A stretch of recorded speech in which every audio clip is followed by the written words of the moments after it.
आप सभी लोगों को नमस्कार, आदाब, सत श्री अकाल, राधे राधे। तो हम लोग क्या पढ़ रहे थे कि थर्ड चैप्टर पढ़ रहे थे, तो जिसमें से हम लोगों ने इसके पहले जो केमिकल प्रॉपर्टीज थी उसके बारे में पढ़ा था कि कोई भी धातु है या अधातु है उसकी रासायनिक गुण क्या होते हैं। जिसमें से हम लोगों ने लास्ट में रासायनिक गुण पढ़ा था कि अगर कोई धातु है, अगर उसकी किसी अधातु से अभिक्रिया कराई जाए तो क्या बनता है। ठीक है, खाली सिर्फ 2 मिनट में रिवीजन कराऊंगा जो लास्ट में पढ़ाया था। तो मैंने बताया था जब कोई धातुएं होती हैं तो वो क्या करते हैं, अपने बाहरी कोश से इलेक्ट्रॉन को त्यागती हैं। क्या करेंगी, इलेक्ट्रॉन को त्यागती हैं। जैसे मैंने सोडियम कर लिया था कि परमाणु क्रमांक 11 होता है। जैसे मैंने बताया था कि यदि सोडियम है तो सोडियम का परमाणु क्रमांक 11 है तो इसका 2, 8 और बाहरी कोश में 1 इलेक्ट्रॉन हो जाते हैं। इलेक्ट्रॉनिक विन्यास बताया था कैसे करते हैं, 2n² के बाहर में करते हैं। ऐसे 2KLMN 4 कोश होते हैं, जिसमें से पहले पहला कोश भरा जाता है, फिर दूसरा, फिर तीसरा, फिर चौथा। अब मैंने बताया था 2n² के रूप में होते हैं। तो n की वैल्यू यदि 1 रखोगे तो पहली कोश में 2 इलेक्ट्रॉन, दूसरी कोश में 8, तीसरी कोश में 18। ठीक है, ऐसे 4 रखोगे तो 4 चौके 16 दूनी 32, ऐसे इस तरह से आते हैं। यानी हम पहले कोश में 2 इलेक्ट्रॉन रखते हैं, दूसरी कोश में 8, तीसरे में 18 और चौथे में 32, इस तरह से रखा जाता है। तो इनका इलेक्ट्रॉनिक विन्यास ऐसे किया जाता था। ऐसे क्लोरीन का बताया था, जब क्लोरीन का करोगे, क्लोरीन एक अधातु है तो इसका परमाणु क्रमांक जो होता है 17 होता है, तो 2, 8, 7 हो जाएगा। ठीक है, 2, 8, 7 हो जाएगा। तो अपनी बाहरी कोश में क्या करते हैं, सबसे पहले 8 इलेक्ट्रॉन पूरा करना चाहते हैं। तो बाहरी कोश में इलेक्ट्रॉन पूरा करने के लिए तो ये देखो, किसी से 7 नहीं ले सकता। बताओ, किसी के पास 1 होगा तो देना चाहेगा अपना स्टक पूरा करने के लिए, जबकि 7 ले पाएगा, कोई नहीं 7 दान देगा। जिसके पास 7 होगा खुद ही 1 लेना चाहेगा। तो 1 इलेक्ट्रॉन दे करके धनायन बनाते थे, और जो धातुएं होती थी 1 इलेक्ट्रॉन को त्याग करके ऋणायन बनाती थी। आज जब कोई धनायन और ऋणायन आपस में अपक्रिया करते थे तो उससे जो यौगिक बनते थे उसे आयनिक यौगिक कहा जाता था।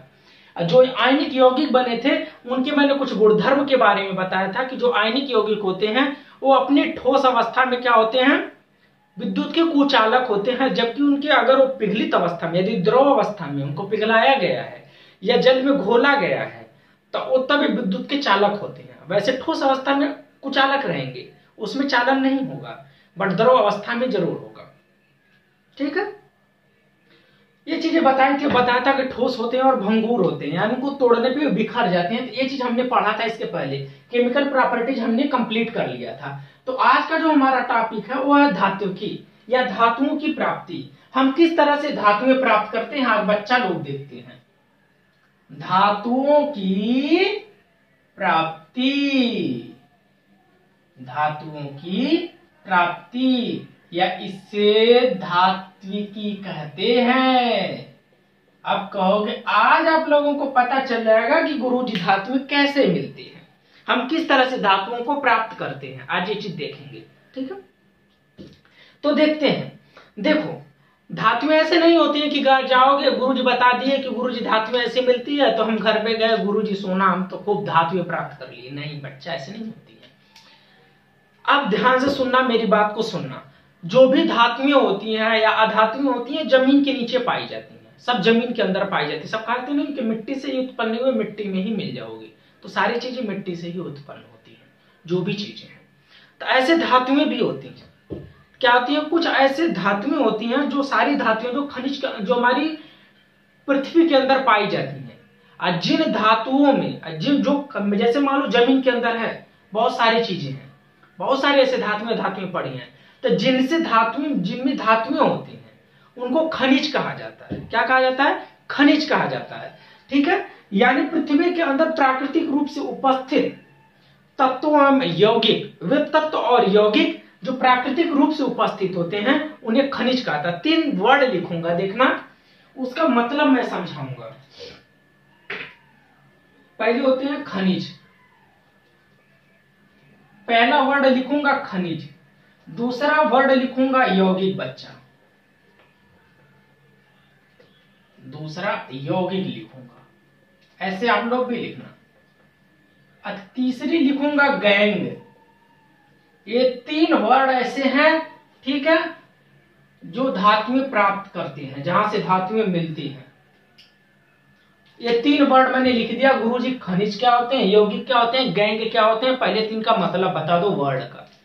तो गुरुजी लिख तो दिया आपने, हमें मतलब समझाया नहीं। ठीक है, समझाते हैं। देखो, जो प्रकृति में उपस्थित होती है, कोई भी तत्व हुआ या यौगिक हुआ जो प्रकृति में उपस्थित है, जिस फॉर्म में उपस्थित है, जिस अवस्था में उपस्थित है, उसी को यौगिक कहा जाता है। यानी वे यौगिक, वे तत्व या यौगिक जो प्राकृतिक रूप से प्रकृति में उपस्थित हो, जो जमीन के अंदर, जो पृथ्वी के अंदर प्राकृतिक रूप से उपस्थित हो, जो जमीन के अंदर खुद प्रकृति ने दिया है, नेचर ने दिया है, प्रकृति ने खुद प्रदान किया है, उन्हें खनिज कहते हैं। ठीक है, तो यानी कहोगे गुरुजी इसका मतलब आपने बताया कि वे तत्व या यौगिक, वे तत्व या यौगिक जो पृथ्वी के अंदर, जो पृथ्वी के अंदर, सारी चीजें पृथ्वी से ही प्राप्त हुई है, जो पृथ्वी के अंदर, जो पृथ्वी के अंदर प्राकृतिक रूप से उपस्थित हों, प्राकृतिक रूप से उपस्थित हों, उपस्थित हों, उसे हम कहते हैं बच्चा लोग खनिज। कोई भी तत्व है या यौगिक हुआ, वो प्राकृतिक रूप में जिस पृथ्वी के अंदर प्राकृतिक रूप में जिस रूप में उपस्थित है, उसी को हम कह देते हैं यौगिक। अब कहोगे, उसे कह देते हैं हम क्या, खनिज। अब कहोगे गुरुजी इसी में आपने लिखा है यौगिक, यौगिक क्या होता है? बच्चा लोग ध्यान से सुनना। मान लो कि ये खनिज है, ऐसे मान लो कि ये सोना है, शुद्ध रूप में नहीं पाया जाता है, तो क्या जमीन के अंदर जब पाया जाएगा तो इसके अंदर बहुत सारी अशुद्धियां होंगी, ऐसे धूल मिट्टी इसके ऊपर लगी होगी, बहुत सारी ऐसी चीजें होंगी। ठीक है, कुछ ऐसे भी होंगे जिनमें बहुत कम मात्रा में, ऐसी मान लो कि छोटी सी धातु है, बाकी सब कचरा लगा हुआ है। ऐसे पृथ्वी के अंदर तो ऐसे ही पाई जाएंगी, धूल मिट्टी उसके अंदर लगी रहेगी। ठीक है, तो अब उसमें बहुत सारे खनिज पाए जाते हैं। ऐसे नहीं पृथ्वी के अंदर एक ही खनिज पाया जाता है, नहीं, बहुत सारे ऐसे खनिज पाए जाते हैं। पृथ्वी है, इसके अंदर बहुत सारे खनिज, मान लो पृथ्वी है, इसके अंदर बहुत सारे खनिज पाए जाते हैं। तो कुछ ही ऐसे खनिज होते हैं, कुछ ही ऐसे जो चीजें होती हैं जिनके अंदर से हमें धातुएं प्राप्त होती हैं। ठीक है, तो वे तत्व या यौगिक, ठीक है, मान लो बहुत सारे तत्व यौगिक पृथ्वी के अंदर पाए गए, कहोगे गुरुजी। ठीक है, तो लेकिन हमें सारे खनिज से हमें क्या होती है, धातुएं नहीं प्राप्त करते हैं। तो जिन खनिजों से हमें धातुएं प्राप्त हो, उन्हीं को यौगिक कहा जाता है। मान लो कि दो खनिज हैं, ये भी जमीन के अंदर, खनिज मतलब जो जमीन के अंदर पाया गया, जिनको खन के निकाला गया, खोद करके निकाला गया, वो खनिज है। ठीक है, तो जिनसे धातुएं प्राप्त होगी, जिस खनिज से धातुएं प्राप्त होगी, उसको यौगिक कहते हैं। तो यानी वे खनिज जिनसे धातुएं प्राप्त की जा सके अधिक मात्रा में, जो अधिक मात्रा में धातुएं जिनसे प्राप्त किया जा सके, उसे क्या कहेंगे, यौगिक कहेंगे। यानी किसी, अगर मैं कहूं कि किसी तत्व का यौगिक है, तो समझ लेना कि गुरुजी जमीन के अंदर उस अवस्था में वो पाया गया था। ठीक है, तो यानी वे खनिज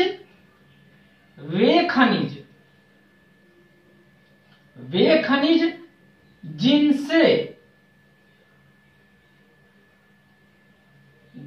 धातुएं प्राप्त की जाए, जिनसे धातुएं प्राप्त, ठीक है, वे खनिज जिनसे धातुएं प्राप्त की जाएं, ऐसे लिखना, जिनसे धातुएं प्राप्त की जाएं, उसे यौगिक कहते हैं, उसे यौगिक कहते हैं, उसे यौगिक कहते हैं। ठीक है बच्चा लोग, यानी जो जमीन के अंदर पाया गया, ठीक है, कुछ भी हो जो जमीन के अंदर पाया गया, उसे खनिज कह दिया। और जिन खनिजों में धातुएं मिली, गुरुजी देखा मैंने बहुत सारे खनिज थे, तो जिनसे धातुएं प्राप्त हो, उन खनिजों को यौगिक कहते हैं। ठीक है, दो चीज। अब कहोगे गुरुजी गैंग क्या होती है? तो जो धूलिया मिट्टियां लगी रहती है ना, मान लो कि खनिज निकाल लिया कि इससे धातु प्राप्त होगी, जो उसके अंदर रेत मिट्टी बालू लगे होते हैं, उन्हीं को गैंग कहा जाता है। ठीक है, यानी जो खनिजों के ऊपर पृथ्वी से निकाले गए एस्को में अनेक सारे ऐसी क्या होती हैं, बहुत सारे रेत बालू मिट्टी ऐसी पाई जाती हैं, तो उन्हीं रेत बालू मिट्टियों को क्या कहते हैं, गैंग कहते हैं। ठीक है, पृथ्वी से निकाले गए एस्को में, ऐसे लिखना, पृथ्वी से, याद रटना नहीं, पृथ्वी से निकाले गए अयस्कों में, निकाले गए अयस्कों में बहुत सारी अशुद्धियां, बहुत सारी अशुद्धियां, बहुत सारी अशुद्धियां जैसे रेत, मिट्टी इत्यादि पाई जाती हैं, इत्यादि पाई जाती हैं, जिन्हें गैंग कहते हैं। क्या कहते हैं? जिन्हें गैंग कहते हैं, गैंग कहते हैं, जिन्हें गैंग कहते हैं। जो पृथ्वी के अंदर जो खनिज पाए गए, वे खनिज जिनसे धातुएं प्राप्त की गई उसे यौगिक कहा गया, और जो उसके अंदर धूल मिट्टी लगी गई उसे क्या कह दिया गया? गैंग कह दिया गया। यानी गुरुजी मोटा मोटा समझे कि मान लिया कि हमारा पृथ्वी है, इसमें बहुत सारे ऐसे खनिज पाए गए, बहुत सारे ऐसे खनिज हैं, ठीक है। इन सारे खनिजों के ऊपर धूल मिट्टी लगी होगी, सबके अंदर नहीं है, सबके अंदर ऐसी धूल मिट्टी लगी होगी, सबके अंदर, ठीक है। तो जिन खनिजों से धातुएं प्राप्त की गई इन्हें यौगिक कहा गया, यौगिक कहा गया।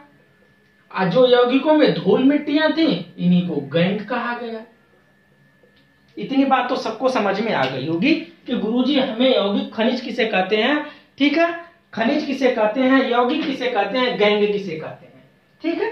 अब तो थी हमें ये पता चला कि गुरुजी जमीन के अंदर पाए गए ये चीजें जो हमें जमीन के अंदर निकाले उसके अंदर ये चीजें मिली, और इन चीजों को ये नाम दिया गया। किसी को खनिज का नाम दे दिया गया, जिनसे धातुएं प्राप्त हो इनको यौगिक का नाम दिया गया, जो उसकी धूल मिट्टी थी अब उनको गैंग कहा गया। लेकिन अब देखो ये धूल मिट्टियों को हम कैसे हटाएंगे? अब जो यौगिक मिले उनसे धूल मिट्टी हटा करके कैसे हम शुद्ध धातु को प्राप्त करेंगे, उसी को धात्विकी कहते हैं। यानी किसी भी अयस्क से, किसी भी धातु के अयस्क से शुद्ध धातु को प्राप्त करना ही क्या कहलाता है? धात्विकी कहलाता है, ठीक है, या धातु की प्राप्ति कहलाता है। तब हम देखेंगे इसके लिए 3 चरण होते हैं। 3 स्टेप में हम क्या करेंगे, जो भी खनिज हमारी पृथ्वी के अंदर पाया जाएगा उससे हम धातुओं को प्राप्त करेंगे, ठीक है। जिसे पहला जो हेडिंग होता है उसे कहते हैं अयस्कों का समृद्धिकरण, अयस्कों का समृद्धिकरण। हेडिंग डालो, अयस्कों का समृद्धिकरण, समृद्धिकरण 3 स्टेप में प्राप्त करेंगे। पहला स्टेप था अयस्कों का समृद्धिकरण, दूसरा था अयस्कों का निष्कर्षण, अयस्कों का निष्कर्षण। अब तीसरा जो हमारा लास्ट स्टेप था ये था अयस्कों का या धातुओं का परिष्करण, धातुओं का परिष्करण।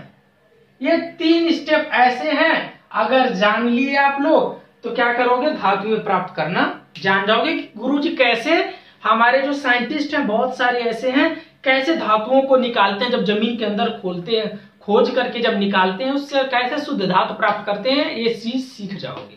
देखो बच्चा लोग, अब हम एक एक के बारे में पढ़ेंगे कि गुरुजी समृद्धिकरण क्या होता है, समृद्धिकरण में क्या किया जाता है। 3 स्टेप है, 3 स्टेप से धातुएं प्राप्त की जाएंगी। कहो गुरुजी समृद्धिकरण किसे कहते हैं, अयस्कों का निष्कर्षण किसे कहते हैं, धातुओं का परिष्करण किसे कहते हैं, ठीक है। अब देखो बच्चा लोग, पहली बात आती है समृद्धिकरण। समृद्धिकरण में समझो एक बात कि जब कोई यौगिक खनिज निकाला गया, जब कोई खनिज निकाला गया तो खनिज के अंदर क्या था, उसी खनिज को यौगिक कहा गया। किस यौगिक को, जिससे धातुएं प्राप्त हो। इस यौगिक में गैंग थी, इसी के साथ मिली हुई धूल मिट्टी भी थी, ठीक है। तो अब इसी मिट्टी से इसके अयस्क के रूप में पाई जाती है, जो धातुएं होती हैं इसके यौगिक या अयस्क के रूप में पाई जाती हैं, शुद्ध धातुओं के रूप में नहीं पाई जाती हैं, अयस्क के रूप में पाई जाती हैं। जैसे मैग्नीशियम है, ये शुद्ध धातु के रूप में नहीं पाया जाएगा, ये मैग्नीशियम ऑक्साइड है, इसका अयस्क है। जैसे क्या है, पारा है, Hg है, ठीक है, ये इसका इस रूप में नहीं पाया जाता है, इसका अयस्क है HgS, ठीक है, जिसे सीने बार कहते हैं, जिसे बाद में पढ़ाऊंगा मैं, जिसे सीने बार या सीना बार कहते हैं, इस रूप में पाया जाता है। ठीक है, तो हम जो देखो अब यानी क्या है, ये अयस्क के रूप में पाया गया गुरुजी, जिनसे धातुएं प्राप्त किए उसे अयस्क कहा गया। ठीक है, वियौगिक या तत्व जिनसे धातुएं प्राप्त कर सकते हैं उन्हें अयस्क का नाम दिया गया। और गैंग था, ये तीन चीज है। ये था हमारा, ये चीज हमें मिला जमीन के अंदर से, अयस्क मिला जिनसे धातुएं प्राप्त किया, गैंग मिली। तो पहले स्टेप में गैंग को हटाना ही, मान लो कि जो हमें खनिज के अंदर खनिज मिला, या अब हम उसको अयस्क कहेंगे, खनिज नहीं कहेंगे, खनिज के अंदर जमीन से निकाल लिया गया, लेकिन वे खनिज तब तक कहा गया जब तक उसमें से हम पहचान नहीं पाए थे कि कौन से ऐसा खनिज है जिनसे धातुएं, जिनमें धातुएं हैं। और जब हमें पता चल गया गुरुजी इसमें धातुएं मिल गई तो उसको अयस्क का नाम दे देंगे। तो वे अयस्क जिनसे धातुएं प्राप्त की गई, ठीक है, वे खनिज जिनसे धातुएं प्राप्त, उनको अयस्क कहा गया। और उस अयस्क में बहुत सारी धूल मिट्टी लगी थी, तो अयस्क से धूल मिट्टी को हटाना ही समृद्धिकरण कहलाता है। यानी इसमें हम जो गैंग होती है, जो धूल मिट्टी लगी होती है, उसी को हटाते हैं, गैंग का हटाना होता है। यानी क्या है, जब हम निकाल दिए, खनिज निकाल दिए, तो उसको धो माज उसके, जैसे भी उसकी धूल मिट्टी जो लगी रहेगी वो बताऊंगा कैसे कैसे हटाना है, तो उसको हटाना होता है। अब बात क्या है कि गुरुजी कहोगे गैंग से तो हमारी क्या हो गई, हट गई, हम समृद्धिकरण में प्राप्त कर लिए। ठीक है, अब कहोगे गुरुजी हमने गैंग से हटा लिया, अब बचा हमारा क्या, अयस्क बचा। ठीक है, अब अयस्क से धातु प्राप्त करना, ये हम पढ़ेंगे निष्कर्षीकरण में। अब मान लो कि अयस्क है, अब बचा सिर्फ क्या बचा, अयस्क से धातु प्राप्त करना। अयस्क से धातु, देखो पहले अयस्क में गैंग मिली हुई थी, गैंग मिली हुई थी यानी धूल मिट्टी मिली हुई थी, तो हमने पहले स्टेप में इस धूल मिट्टी को पहले हटा दिया। अब बचा गुरुजी सिर्फ अयस्क, तो इस अयस्क से धातु प्राप्त कर लिया। ठीक है, अब उससे क्या है, धातु प्राप्त कर लिया। ठीक है, देखो यहाँ पे धातु प्राप्त कर लिया निष्कर्षण में, लेकिन ये जो धातुएं प्राप्त होती हैं अभी भी ये शुद्ध अवस्था में नहीं होती हैं। तो हम जो परिष्करण करते हैं, इसमें जो धातुएं होती हैं उनसे धातु जो मिली होती है उससे शुद्ध धातु प्राप्त करना, यानी धातु से शुद्ध धातु प्राप्त करना, शुद्ध धातु प्राप्त करना, धातु प्राप्त करना। ये हमारे 3 स्टेप थे कि गुरुजी जो जमीन के अंदर से मिला, पहले स्टेप में जो हम पहला स्टेज करेंगे तो उसको धो माज करके बढ़िया से उसकी गैंग हटा देंगे, धूल मिट्टी हटा देंगे। अब गुरुजी जो बचा, उस जो अयस्क बचा उससे हम धातु प्राप्त कर लिया दूसरे स्टेप में। तीसरे स्टेप में क्या कर लिया कि गुरुजी जो हमें धातु प्राप्त हुई उससे शुद्ध धातु प्राप्त करना हम थर्ड स्टेप में पढ़ेंगे। तो हम तीनों स्टेप को अब अच्छे से पढ़ते हैं। अब सबसे पहले हेडिंग डालो, अयस्कों का समृद्धिकरण। देखो रटना नहीं है, खुद दिमाग में सोचो कि जमीन के अंदर से हमें निकालना, कैसे कैसे शुद्ध करना। अरे यार खुद सोचो कि जब कोई चीज जमीन के अंदर से निकाल, तो मान लो गंजी हुई तो वैसे थोड़ी ना सबसे पहले खा लेते हो कि चलो जमीन के नीचे से निकाला गुरुजी पहले खा लिया, नहीं। पहले क्या करते हो, उसको धो माजते हो कि पहले धुलते हो कि नहीं धुलते हो। गुरुजी धुल दिया, दिमाग में कुछ सोचो, गुरुजी धुल दिया तो जो धूला ना उसी को समृद्धिकरण कर दिया, यानी धूल मिट्टी को हटाना ही वो समृद्धिकरण होगा। घर में प्रैक्टिकली सोचो कि जब कोई चीज लाते हैं पहले धो करके धोते हैं, खेत से लाए जमीन के अंदर से लाए उसको धोते हैं, वही समृद्धिकरण हो गया। तो यानी आज के बाद जब कभी घर वाले जमीन के अंदर से आलू निकाल के लाए उसे धुलने लगे तो कह देना मम्मी आप समृद्धिकरण कर रही हैं, तो समझ जाएंगे कि मेरा बच्चा कुछ ज्यादा ही साइंस पढ़ रहा है। ठीक है, तो यानी हम गैंग को हटाना ही, धूल मिट्टी, गैंग मीन्स होता है यह धूल मिट्टी रेता बालू, उसी को हटाना ही समृद्धिकरण। अब उसके बाद जो मिला वो उसका अयस्क है। अब बढ़िया से उसको भूज के खा लिए तब भैया उसका शुद्ध धातु प्राप्त कर लिए, शुद्ध चीज। तो अयस्कों का समृद्धिकरण क्या होता है, निम्न विधियों द्वारा किया जाता है। कौन कौन सी विधियां हैं? अयस्कों का ऐसे लिखना, अयस्कों का समृद्धिकरण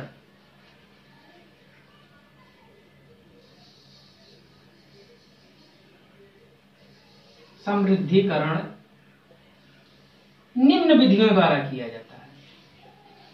निम्न विधियों द्वारा किया जाता है। सबसे पहले कौन सी विधि आएगी? कहोगे गुरुजी धो करके, यानी धातुओं को धो करके जो मिला, ठीक है, खनिज को धो करके, ठीक है, पहले धो करके, पानी से धोकर, पहला स्टेप, पहली बात पानी से धो करके भी कर सकते हैं, पानी से धोकर, ठीक है गुरुजी, पानी से धो लिया, ठीक है। पहला ये पहली विधि है कि चलो कोई धातु मिली उसको पानी से धो लिया, लेकिन बच्चा ऐसी होती है कि सारी जो धातुएं पानी से धोने से साफ नहीं होती हैं। उसमें अगर मान लो कि प्लास्टिक चिपका हुआ है खूब बढ़िया से, क्या उसे धो के निकाल सकते हो? नहीं निकाल सकते। तब कहोगे गुरुजी अगर लोहे की रहेगी तो सबसे पहले अगर मान लो कि उसको क्या करेंगे, हम बूक दें, बारीक पीस दें, हमें सिर्फ लोहा निकालना किसी तरह, उसको पीस दें, फिर चुंबक से निकाल दें, उसको चुंबक सटाएं तो जितने भी हमारी लोहे रहेगी वो सट के निकल जाएगी, उसमें चिपक जाएगी, और जो प्लास्टिक रह जाएगा वो नीचे रह जाएगा, यानी चुंबकीय विधि द्वारा। क्या? चुंबकीय विधि द्वारा। दूसरी विधि आई गुरुजी चुंबकीय विधि द्वारा, चुंबकीय विधि द्वारा, ये दूसरा विधि हुआ। लेकिन कुछ ऐसे तत्व भी हैं जिनको चुंबकीय, गुरुजी सारे लोहा थोड़ी होते हैं कि चुंबक से हट जाएं, कुछ को रसायनों के द्वारा किया जाता है, ठीक है, रसायनों के द्वारा, रसायनों द्वारा, ठीक है, कुछ रसायनों के द्वारा। कुछ कहोगे गुरुजी रसायन द्वारा भी नहीं होते हैं, तो उनको पानी में छान करके किया जाता है। जैसे मान लो कुछ चीजें हल्की उसमें है, तो अगर भारी चीजें रहेंगी तो वो तो पानी में डूब जाएंगी, जो हल्की रहेगी वो क्या हो जाएगी, पानी के ऊपर आ जाएगी। तो यानी क्या है, नंबर 4 विधि छान कर, पानी में छान कर या छान करके, ऐसे करके। तो हमें सबसे पहले स्टेप में समझा कि गुरुजी किसी भी धातु को प्राप्त करने के लिए 3 ही तरीका होता है, और धातुएं किस तरह से किस फॉर्म में पाई जाती हैं, यानी जो जमीन के अंदर पाई जाएंगे उन्हें खनिज कहा जाएगा, और वैसे खनिज जिनसे धातुएं मिलेंगी उनको हम अयस्क कह देंगे, ठीक है, और जो उनके अयस्कों में जो धूल मिट्टी लगी रहेगी उन्हें गैंग कह देंगे। और धातुएं प्राप्त करने के लिए गुरुजी 3 स्टेप बताया। एक सबसे पहले आपने बताया संपृद्धीकरण करना पड़ेगा। गुरुजी संपृद्धीकरण में क्या करते हैं, उसको साफ करते हैं, उनसे जो रेत वोत होती है उसको हटाते हैं। और दूसरा स्टेप हमने बताया कि निष्कर्षण होता है, ठीक है, निष्कर्षण में क्या होता है कि जो भी अयस्क रहेगा उससे धातुएं प्राप्त करेंगे। और नंबर 4 विधि हमने बताया कि धातुओं का परिष्करण बताया था कि जो धातुएं प्राप्त हुई हमें किससे, अयस्क से, उनको शुद्ध रूप में लाना ही हमारा परिष्करण कहलाता है। तो सबसे पहले हमने कहा, पहला जो पढ़ा अयस्कों का समृद्धिकरण, कि गुरुजी सबसे पहले अयस्कों के समृद्धिकरण में उसे पानी से धो करके या चुंबकीय विधि द्वारा या रसायन विधि द्वारा या छान करके इस गैंग को हटाना है। सिर्फ इस गैंग को, जो भी गैंग रहेगी इसको हटाते हैं, सिर्फ जो धूल मिट्टी रेत बालू रहेगी उन्हीं को हटाना है पहली विधि में। तो हमारा जो धात्विकी था, जो पहला स्टेप था हमारा चरण नंबर 1, ये जो हमारा चरण नंबर 1 था, फर्स्ट चरण था, चरण नंबर 1 हमने कंप्लीट कर लिया। अब अगली वीडियो पढ़ेंगे कि धातुओं का गुरुजी निष्कर्षण कैसे करते हैं। ये मोस्ट होता है, ये होता आपका मोस्ट होता है, ठीक है, कि अयस्कों का कैसे निष्कर्षण किया जाता है, किसी अयस्क से कैसे धातु को प्राप्त किया जाता है, अगली वीडियो में हम पढ़ेंगे, ठीक है। तब तक के लिए धन्यवाद।